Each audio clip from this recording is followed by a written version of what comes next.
going on, guys? In this video, I'm going to explain why power naps are such a helpful tool when you don't get great sleep at night and you are just absolutely dragging in the afternoon sometime, or maybe you almost got maybe 1 or 2 hours of sleep at night for some reason and you need to take a power nap like late morning. So power naps are highly helpful because they are precisely timed to maximize the benefits of sleep while avoiding the grogginess that comes from waking up during deep sleep stages. I'll just get into a little bit why I love power naps. For a little while in my life, I wasn't getting great sleep, okay? I would go to bed around, 10, 11 o'clock, and I would wake up around 2 or 3 in the morning with like a massive headache, and I like tension headache and migraines and stuff like that.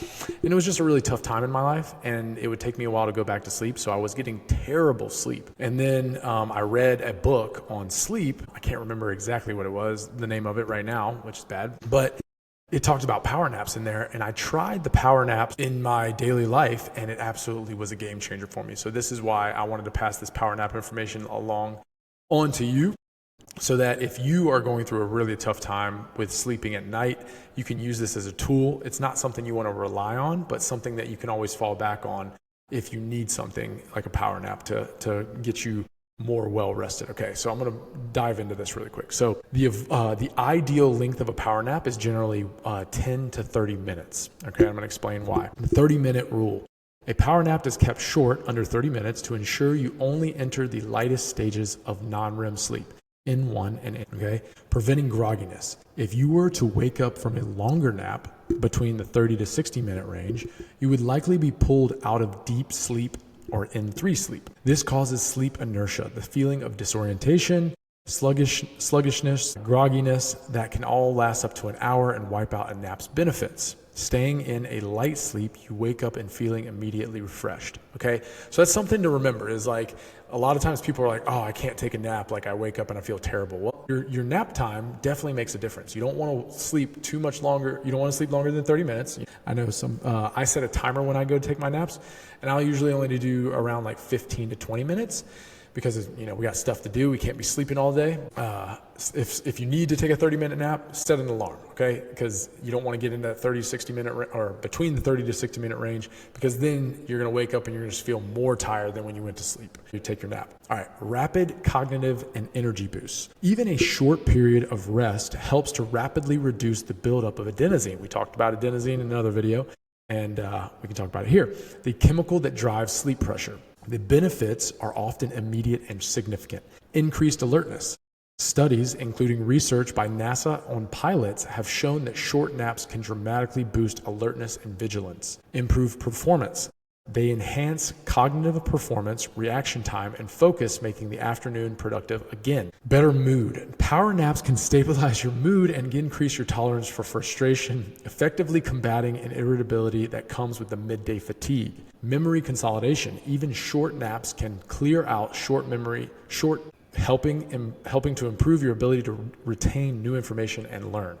All right, so I will say, whenever I need a little nap in the afternoon, I feel 1,000 times better. Now, I know not everybody's going to have time every single day to take a 15 to 30 minute nap or a 10 to 30 minute nap.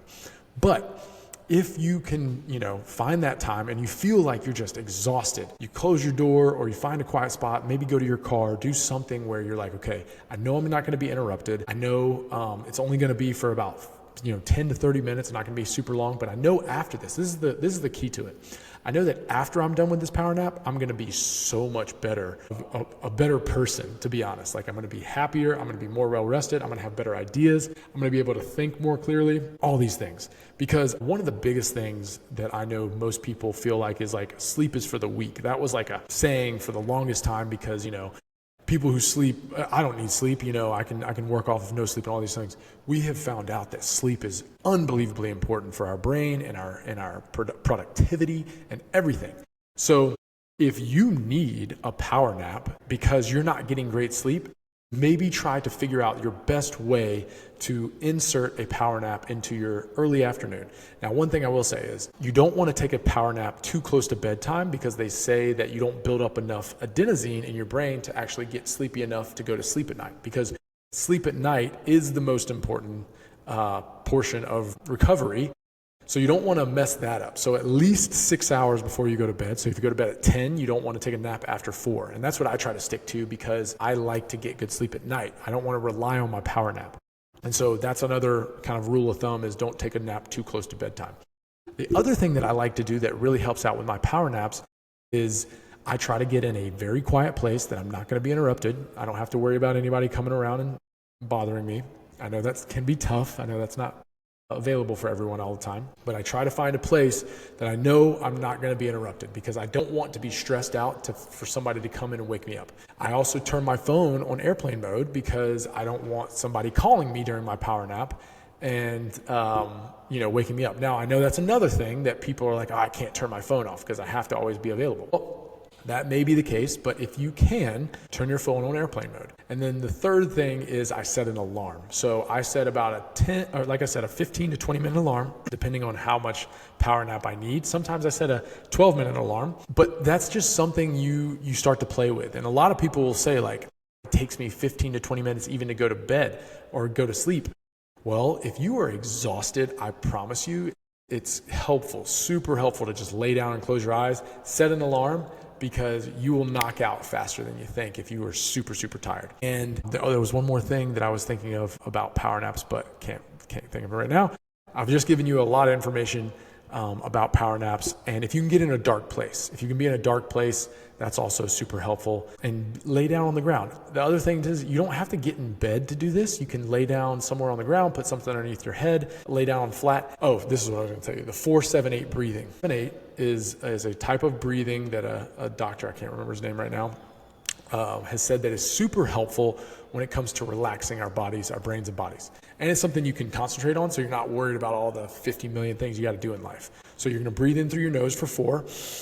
You're going to hold for a 7 count, and then you're going to breathe out through your mouth for 8 count and really relax. And you're going to do that. Try to count it out like 4, 5, 6, 7 times until you just start to relax. And by, usually for me, like by the 4th or 5th one, I'm already passed out. So anyways, do all of those things so that you can have a great power nap and you can wake up. I actually just took a power nap before I did this video about an hour ago. Yeah, about an hour and a half ago, and I feel great. The reason why I'm doing this video is because I feel very, very good right now. Now, I know, like I said, I keep harping on this, but I know not everybody's going to have the capability to take a power nap every single day. But if you need one, start to figure out the best place, the best time, the best way you can do it so that you can benefit from it the most. I don't want people taking power naps and not having a good experience because that's not how it's supposed to be. It's supposed to be rejuvenating. So that's it. If you have any questions, feel free to reach out. I appreciate you guys watching this and get after it.